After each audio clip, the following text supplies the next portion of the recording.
What kind of dentist do you prefer to go to? Hello friends, if you are new here, my name is Naghmeh Mortezai and I'm a dentist. Today we are talking about the 7 most important qualities that you should look for in your dentist. I must say, this was something that I would think about even before becoming a dentist. As a patient myself, I always want to find the best dentist and doctor. This would give me a sense of familiarity and peace of mind that, okay, I have a trustworthy dentist to go to when it is due. I'm going to tell you a true story about my first experience with a dentist. I think I was 5 or 6 years old. In the 2nd floor of a building, there were 3 rooms. One belonged to a doctor, one to a dentist, and the 3rd to a nurse who would administer injections and vaccines. My mom would take me to the same doctor in the building until I was around 15 years old. I could distinctly remember hearing the drilling noises coming from the dentist's room while waiting to see our family doctor on the same floor. However, apart from the noises, I had never met this dentist before. So I remember the first appointment was for one of my baby teeth, exactly here in this area because I remember it. And the tooth had a pimple on the gum, which was an abscess. And for the very first time, my mom and I entered the dentist's room.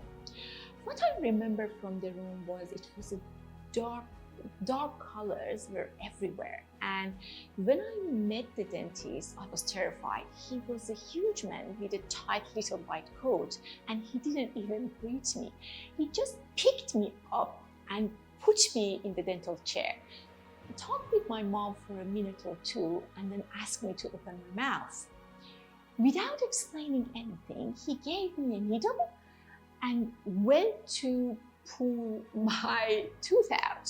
I still remember the crackling noise of the bone breaking.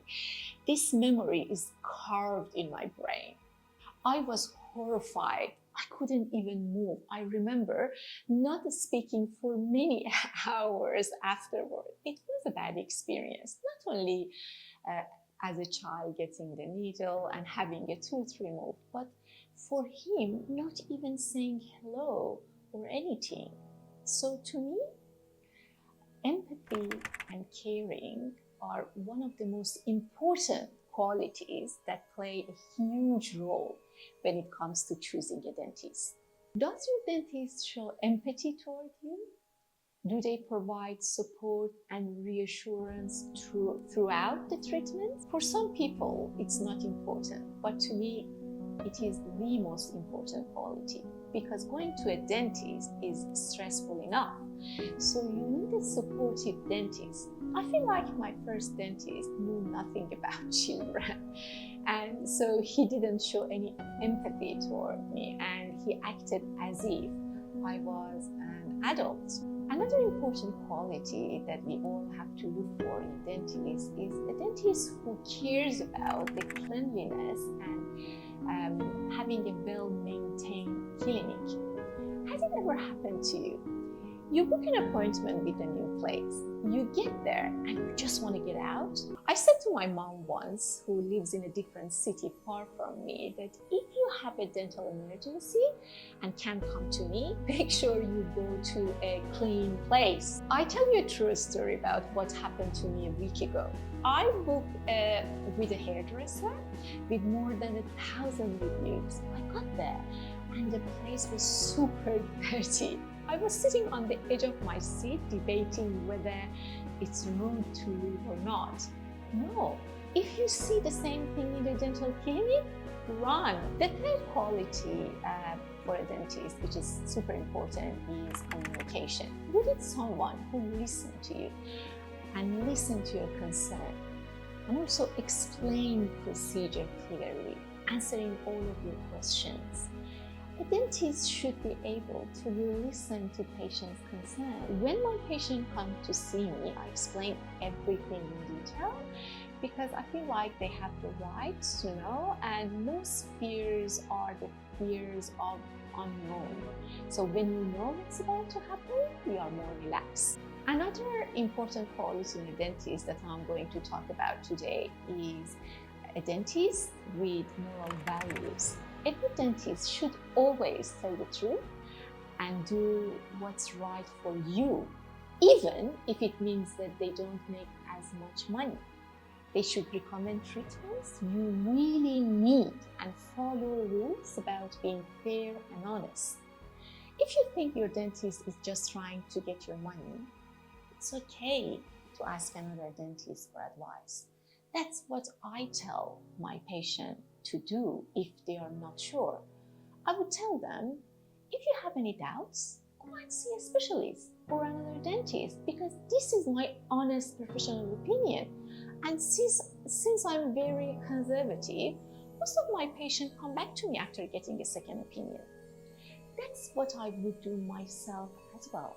I'll tell you another story, which is a true story. I had a patient a while ago, and he was seeking veneers for his top front teeth, and he was willing to pay me thousands of dollars. However, I truly believe that he didn't need it, and we could achieve the same goal with more conservative treatment without drilling his young and healthy teeth. I must say, he was super happy with the result at the end. So thinking about your patient well-being is more important than earning money. The fifth important quality in a dentist is experience. Experience plays an important role when it comes to managing difficult cases. Let me give you an example from my own experience. When I was just first graduated, I had a patient who wanted teeth whitening, but she had white spots on her front teeth. On that session, before commencing the treatment, I had forgotten to mention that those white spots would become more obvious for a while after whitening. And unfortunately, it became a huge problem after the procedure was done. The lady was super upset and didn't believe my explanation. Since it was too late, I should have explained it beforehand. The patient had already believed my explanation with excuses to cover up what I did wrong. Now I have enough experience to let my patient know about possible risks before commencing any treatment. So you see, when you don't have enough experience, you won't explain risks. When you do have enough experience, you explain everything, and there is less trouble for you and for your patient as well. The sixth important quality in a dentist is having a gentle touch. A skilled dentist should have a gentle touch, minimizing discomfort and pain during procedure. They should use appropriate technique and an anesthesia to ensure a comfortable experience for their patients. I remember when I was a child, my mom would come back from her dentist and would tell me, Luna, but that dentist had a very lightweight hand. And I'm guessing what she meant was that the dentist had a gentle touch while he was treating her. So that's a very important quality for a dentist. The seventh and last important quality in a dentist is commitment to continuing education and adaptability.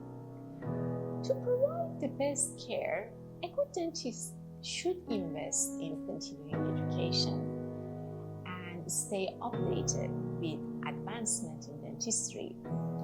And also, a good dentist should expand their knowledge and skill throughout their career. Sometimes as a dentist, you have to attend expensive courses, but that's what it is. The world is evolving, the dentistry is evolving, and so must we as dentists.